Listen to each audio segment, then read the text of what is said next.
যে নীরব হয়ে যায় তাকে অনেকেই ভুল বোঝে, মনে করে সে হয়তো অহংকারী কিংবা উদাসীন, কিন্তু আসলে সে নীরবতার ভেতরেই লুকিয়ে থাকে হাজারটা না বলা কথা, অগণিত কষ্ট আর জমে থাকা দীর্ঘশ্বাস। সবাই সব কথা বলতে পারে না, কিছু অনুভূতি এতটাই গভীর হয় যে তা শব্দেও প্রকাশ করা যায় না।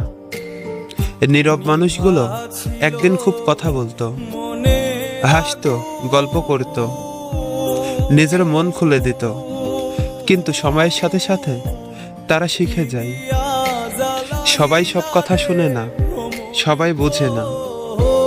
বারবার অবহেলা আর অমূল্যায়ন কিংবা ভাঙা বিশ্বাস তাদের ধীরে ধীরে চুপ করিয়ে দেয়।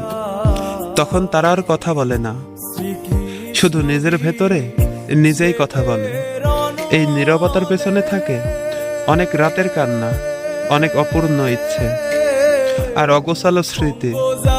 বাহিরে থেকে যাকে শক্ত মনে হয় তার ভেতরে হয়তো ঝড় বয়ে যায় প্রতিনিয়ত, কিন্তু সেই ঝড় কেউ দেখে না, কারণ সে নিজেই লুকিয়ে রাখে।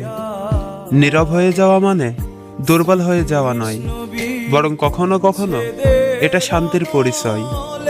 কারণ সে জানে সবকিছুর উত্তর শব্দে দেওয়া যায় না, কিছু উত্তর শুধু অনুভব করতে হয়।